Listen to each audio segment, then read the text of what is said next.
Dengan mengucapkan Bismillahirrohmanirrohim, maka calon wakil presiden yang dipilih oleh Partai Demokrasi Indonesia Perjuangan yang akan mendampingi Bapak Ganjar Pranowo adalah Bapak Profesor Dr. Mahfud MD.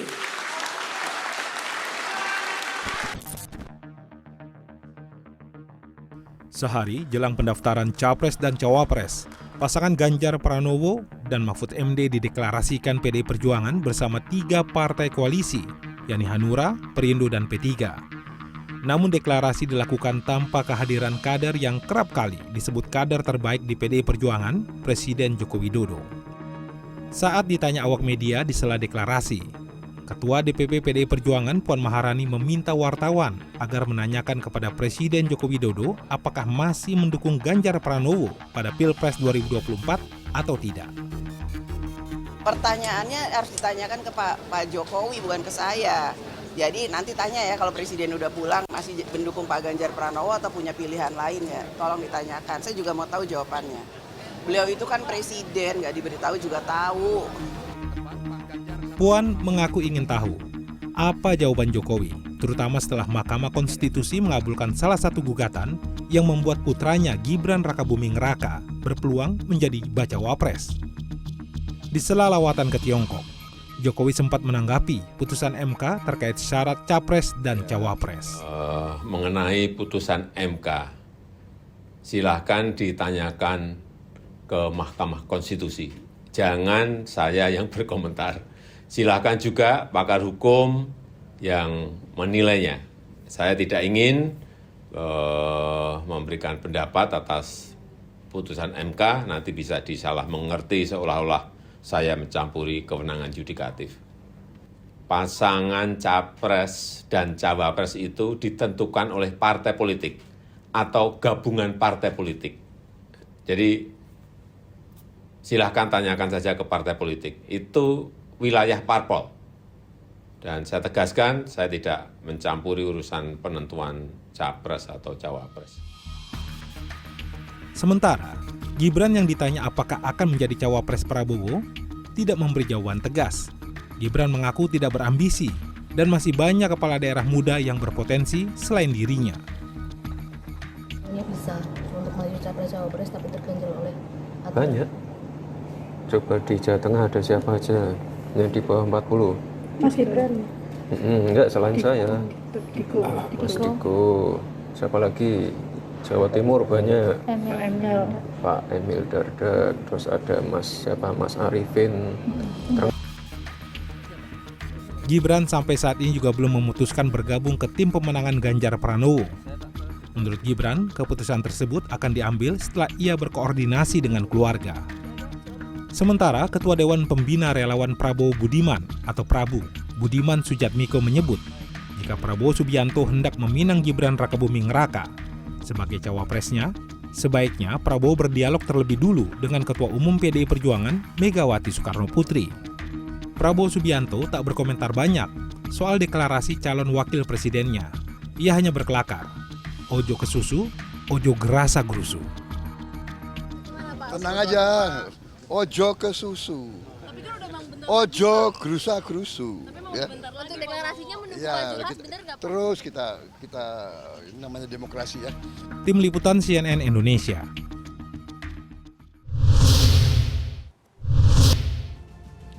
Satu lagi pasangan Baca Pres dan Baca Wapres yang dideklarasikan yakni nama Ganjar Pranowo dan Mahfud MD satu hari jelang pendaftaran ke KPU sehingga menyisakan satu nama yakni Capres Prabowo Subianto yang disebut-sebut akan menggandeng nama Gibran Rakabuming Raka.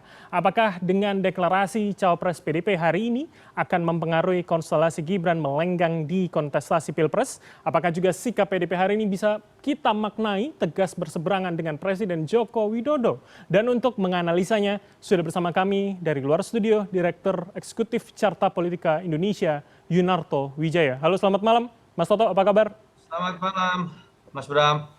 Oke, langsung saja Mas, ketika Pak Jokowi memang ada di luar negeri begitu, tapi kemudian Gibran tidak diundang, tidak dilibatkan, bahkan tadi ketika ditanya awak media apakah akan bergabung dengan tim pemenangan, Mbak Puan menjawabnya ya tanyakan ke Mas Gibran begitu. Ini artinya posisi PDIP semakin tegaskah menunjukkan garis pemisahnya dengan Jokowi begitu? Sebetulnya yang mulai menunjukkan garis pemisah bukan PDI Perjuangan. Menurut saya manuver-manuver yang dilakukan minimal oleh orang-orang sekeliling Mas Gibran atau sekeliling Pak Jokowi. Dan minimal didiamkan kalau kita tidak mau menuduh bahwa Pak Jokowi dan Mas Gibran ada di balik manuver-manuver tersebut. Dan saya pikir sudah selayaknya juga PDI Perjuangan dan Mas Ganjar dan Prof. Mahfud fokus saja pada bagaimana menguatkan branding mereka, branding capres, cawapres, dan menyolidkan koalisi yang sudah terbentuk. Karena koalisi ini tidak akan pergi kemana-mana kalau kemudian terus-menerus berkutat pada pertanyaan mengenai Pak Jokowi kemana. Dan berkutat pada kemudian apakah Pak Jokowi akan tetap fokus mendukung Ganjar atau sebaliknya akan memajukan Gibran sebagai calon wakil presiden Pak Prabowo. Karena sebetulnya terbukti loh, siapa yang lebih memiliki ketergantungan pada sosok presiden di luar koalisinya, pengambilan keputusannya itu lebih memiliki beban. Terbukti Mas Anies yang paling tidak memiliki beban, Mas Anies yang katakanlah paling jauh dengan Presiden Jokowi, paling cepat bisa mengambil keputusan tentang cawapres. Lalu Mas Ganjar ketika mulai mengambil sikap yang lebih independen, bisa mengambil keputusan mengambil Prof. Mahfud. Yang kemudian mengklaim dan paling dekat dengan katakanlah Pak Jokowi, minimal dari billboard-billboardnya mengklaim diri paling dekat, sampai sekarang malah belum mengambil keputusan. Kenapa? Ya karena faktor tadi. Ketika pengambilan keputusannya sifatnya sejajar antar partai dan kemudian didiskusikan dengan capresnya, akan dengan mudah pengambilan keputusan diambil karena mereka sederajat. Tapi ketika ada sosok yang dianggap di atas semua aktor-aktor yang ada di dalamnya, entah itu partai, entah itu capresnya, dianggap lebih tinggi sosok tersebut, dalam hal ini presiden, keputusan itu akan menunggu bagaimana persetujuan dari sosok tersebut. Oke, Mas Toto, berarti kalau kemudian hari ini kita lihat lebih condong, lebih dekat paling tidak kalau Anda lihat, Anda katakan tadi diklaim dari baliho dan juga alat peraga yang sudah banyak begitu ya, bisa kita saksikan. Apakah kemudian artinya pun ketika nanti Gibran tidak bersama dengan Prabowo sebagai cawapres, ini artinya PDIP juga ya tidak akan terlalu menganggap begitu posisinya sebagai kader, walaupun disebut tadi wali kota kader PDIP begitu oleh Mbak Puan? Terbalik, pertanyaannya Pak Jokowi masih menganggap PDI Perjuangan partainya atau bukan? Mas Gibran masih menghormati PDI Perjuangan partai atau bukan? Jangan dibalik, seakan-akan mereka punya keistimewaan dalam konteks menjadi kader. Aturan itu kan tidak dibuat oleh kader yang istimewa. Aturan itu kan ada dalam konteks organisasi. Dan sepertinya kan yang mencoba kemudian bermain di luar aturan organisasi adalah sosok yang merasa dirinya adalah kader istimewa. Dalam hal ini Mas Gibran dengan Pak Jokowi. Asumsinya seperti itu ya. Saya tidak mengatakan itu fakta yang sudah pasti terjadi. Itu yang membuat kemudian gap ini kan terjadi. Dan tetap menurut saya akan ditentukan oleh apakah Mas Gibran maju atau tidak. Tadi terakhir saya lihat statement dari Ahmad Muzani memberikan kode bahwa anak muda yang akan mendampingi Pak Prabowo. Yang kedua kalau mau dilihat berpengalaman di pemerintahan, pilihannya tinggal Erick Thohir atau Mas Gibran. Dan kalau dilihat lagi berspekulasi ada istilah stasiun balapan itu setahu saya adanya di Solo. Jadi saya sih masih melihat arah dari Pak Prabowo itu masih menaruh Gibran ada di list nomor 1. Oke, walaupun kemudian respon publik soal kemarin putusan MK ini negatif begitu ya, ini masih terus digulirkan narasi-narasi serupa. Apakah kemudian ini akan mempengaruhi paling tidak putusan Koalisi Indonesia Maju dengan Prabowo juga untuk memilih Gibran begitu?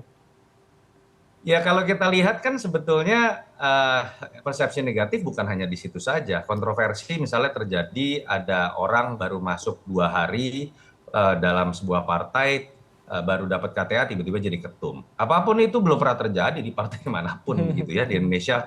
Yang kedua keputusan MK yang kebetulan memang omnya Gibran ada menjadi ketua. Dalam prosesnya banyak sekali yang dianggap kontroversial, bahkan kritik itu muncul dari hakim konstitusi sendiri, bukan dari pihak lawan ya, bukan dari Amin, bukan dari pendukung Ganjar, tapi sikap dari 200 lebih tokoh dalam maklumat Juanda itu kan bukan dalam kapasitas mereka sebagai relawan, mereka tokoh yang tidak berpolitik. Tapi kalau kita lihat kan isu ini terus berjalan begitu kan, jadi memang ada hal yang menarik dengan sikap Pak Jokowi yang statement Pak Jokowi yang normatif dikeluarkan dari pada saat dia di Cina. pertanyaannya kan adalah apakah ini statement yang sifatnya memang sudah menjawab bahwa beliau tidak cawe-cawe, atau sebetulnya ada pertarungan di panggung belakang yang terus masih terjadi. Karena buat Oke. saya sebetulnya simple kok, kalau Pak Jokowi menolak, pasti anaknya yang kita tahu menganggap bapaknya adalah guru dan mentor politiknya juga akan bisa mengambil keputusan dengan tegas. Sampai Oke. sekarang kalimat dari Mas Gibran masih sangat bersayap. Oke, Mas Toto, kalau Anda mengatakan panggung belakang yang belum selesai atau jangan-jangan hari ini namanya belum dideklarasikan begitu untuk menjadi cawapres Prabowo, memang masih ada yang belum selesai begitu tarik-menarik Gibran dan juga Erick Thohir, Anda melihat?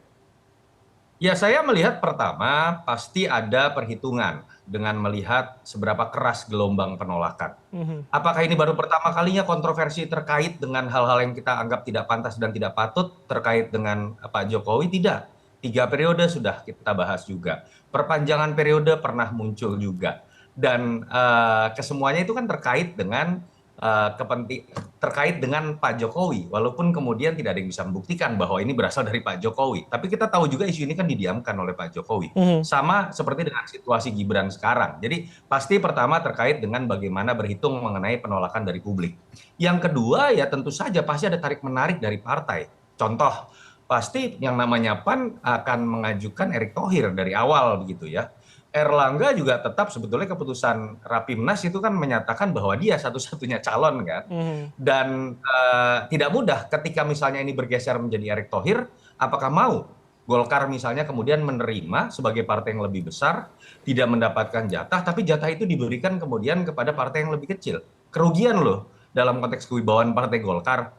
Sehingga kemudian akan berbeda kalau yang maju anak presiden. Tidak ada yang berani, kira-kira seperti itu. Oke. Itu yang menurut saya Mas Toto. menyebabkan ini memang tidak semudah koalisi lain untuk mengambil keputusan. Tapi kemudian dengan gelombang respon negatif tadi, apakah kemudian ini juga menjadikan paling tidak misalkan nama Erick Thohir yang paling santer didengar begitu sudah membuat SKCK, surat tidak pernah dipidana dari Pn Jaksel begitu. Apakah kemudian itu akan masih ada kartunya masih bisa dimainkan begitu artinya? Ya, pilihan kedua dan ketiga yang mumpuni secara elektoral memang tinggal Ibu Khofifah menutupi kelemahan di Jawa Timur yang sekarang sudah diambil oleh nama besar Pak Mahfud dan nama besar Caimin. Atau kemudian ketika berbicara nama yang sudah diajukan oleh salah satu partai pendukung dan sudah sering namanya digadang-gadang bersanding dengan Prabowo yaitu Erick Thohir. Dan dia punya kekuatan sebagai ketua umum PSSI untuk menggarap anak-anak muda. Dan atau yang ketiga tetap masuk dalam skenario Mas Gibran.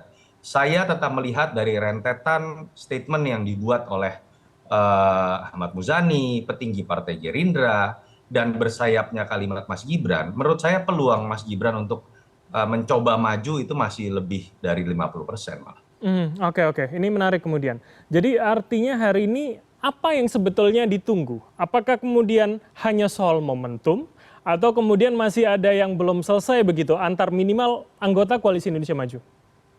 Satu tentu saja berhitung tadi, bagaimana kemudian dengan kontroversi yang ada, mereka harus menyiapkan sebuah upaya menetralisir isu-isu atau pernyataan-pernyataan yang kontra sehingga tidak kemudian berakibat pada penurunan elektoral. Kalau ini berbicara kepentingan elektoral ya. Yang kedua tadi tentu saja kan masih ada tarik-menarik di antara partai-partai yang merasa dirugikan. Kalau kita lihat pernyataan dari Ahmad Muzani terkait dengan masih menunggu ketum-ketum bergabung semua untuk pengumuman. Yang belum bergabung kan tinggal ketum PAN, Zulkifli Hasan karena menemani Pak Presiden. Bareng-barengan lagi Erick Thohir cari cawapres yang kemudian diajukan. Saya tidak tahu apakah sedang terjadi politik tarik ulur untuk mengulur-ulur waktu, mencoba kemudian melihat situasi, membuka ruang misalnya buat Erick untuk maju, saya tidak tahu. Tapi yang jelas yang menyebabkan ini tidak deklarasi itu adalah keberadaan Zulkifli Hasan yang memang tidak mendukung Gibran gitu, yang ada di kita gitu kan. Tapi yang menarik juga kan di situ betul ada Erick Thohir, tapi ada juga Pak Jokowi. Kita kan tidak tahu negosiasi apa yang mungkin terjadi di situ begitu ya. Tapi belum lagi ketika berbicara, partai saya akhirnya ngalah. Dalam konteks bicara negosiasi politik biasanya akan terjadi tambahkan jatah saya menteri misalnya seperti itu, saya tidak tahu, tapi biasanya negosiasinya adalah power sharing atau berbicara mengenai mahar. Tapi itu hal-hal yang tidak bisa kita buktikan di panggung belakang, tapi lagi-lagi membaca statement-statement dari petinggi Gerindra, saya tetap menyimpulkan nomor 1 list itu masih ditempati oleh Mas Gibran. Oke, terakhir, berarti artinya ketika nama Mas Gibran, oke, peluangnya masih besar dan nanti misalkan akan menjadi capres, ini akan menjadi jalan tengah begitu, pun misalkan para kader anggota koalisi tidak diterima, mereka tidak akan berpindah koalisi begitu Mas Toto?